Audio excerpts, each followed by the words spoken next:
معلمة حبيبي. كل العجول دي ان شاء الله للذبح ان شاء الله يا صاحبي. ان شاء الله. طب بقول لك يا اخوك كده بيني وبينك، قول يا أخويا. عايزك تعرفنا على اصحاباتهم. اشمعنى يا صاحبي؟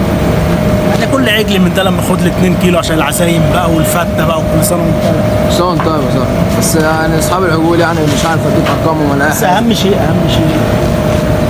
العجول دي لحم ضاني. ايه؟ العجول دي لحم ضاني، لحم ضاني ازاي؟ اللي هي الضاني المعجل ده. ضاني معجل؟ اه ايه ضاني معجل ده؟ اول مره اسمع عنه. يا باشا انت جديد في الشغلانه ولا ايه ظروفك؟ جديد في الشغلانه. وانت شغال الشغلانه دي ولا ايه؟ انا انا ابا عن جدي يا ابني، طول عمري باكل لحمه. طول عمرك بتاكل لحمه؟ انت شكلك ما شمتهاش اصلا. شمتهاش؟ اه. بلاش غلط، قلت لك عرفنا على الناس عشان نجيب كام كيلو وخلاص. كام كيلو؟ لا معلش، عم؟ عندي انا ببيع بالعجل كامل. انا بقى اثبت لك ان انا وارث الموضوع ده ابا عن كده. عارف طبعا. العجل ده؟ لا له. العجل ده ضبط. ايه ده؟ العجل ده ضبط تصدق بالله؟ ووزنه يعدي ال 100 كيلو. انا ما اعرفش ان العجل ده ذكر. اهو بقول لك ايه، ما تعلمني الشغلانه دي عشان انا شكلي انا ما اعرفش فيها حاجه. هتظبطني يا عم عن اظبطك. الفته وكده اظبطك، شوف انت عايز ايه وانا عينيا ليك. اهم حاجه في شغلانه العجول دي ما تخافش منها. تمام. يعني تقرب لها عادي. ايوه ما تخافش منهم خالص. ايوه بس كده، اوعى انت خفت ولا ايه؟ لا يا عم. يا عم ده العجول يا عم ما تخافش منها يعني. ده مش انت بتقول ورث الشغلانه دي؟ المفروض قلبك جامد كده. وده يفضل قاعد كتير، ما تقوم يا قوم.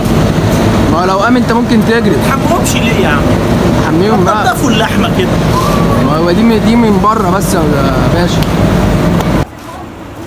بقول لك يا اخويا بيني وبينك، قول. مش عايز تعمل خير في دنيتك؟ عايز اعمل خير؟ هو حد يكره الخير؟ اكيد عايز اعمل خير.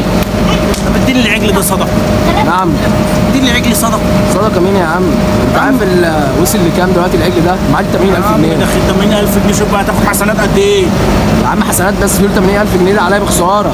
يا عم ده مش هيتذبح وتوزع، انا هذبحه واوزعه بس على قرايبنا.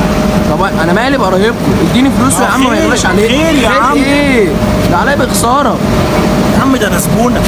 زبوني مين؟ انا اول مره اشوفك اصلا. ده انا ما بشربش شوربه الا من العظم بتاعك يا اخي. العظم بتاعي؟ ايوه يا عم انا زبونك، اسال الناس اللي عندك. الناس اللي كل فتره ياخد منك من فتره مين؟ من الاخر كده انت هتاخد العجل ده ولا لا؟ صدقه قشطه. صدقه مين بس؟ لا صدقه ايه يا باشا؟ ايه يا عم هحسبه لك طب ب 70. 70 ايه؟ 1000 يا عم انا ما فيش في جيبي 20 جنيه. 20 جنيه؟ خلص هتصدق لي بالمشي. تصدق ايه بس؟ انا هتصدق عليك. استنى بس، انا هتصدق عليك بحاجه ثانيه. هديك 10 جنيه روح بيها. ايه؟ هديك 10 جنيه روح بيها. 10 جنيه يا ابو 10 جنيه انت. وهديك حته ماسوره تعمل بيها شغل. يا عم 10 جنيه يا ابو 10 جنيه انت. مين لك يا انا بابا؟ جاي اشحت منك. ولا. يلا بقى يا باشا. ولا انت شكلك ايه؟ بص جاي بقى معلمه بقى. معلمه ايه؟ يلا يا عم من هنا يا عم. يلا يا عم من هنا يا عم. روح حد تاني يا عم يتصدق عليك غيري ومفيش غيري. معلمه ايه؟ يا عم يلا يا عم، انا اعلان دي كامه يا عم. طب روح يا شيخ.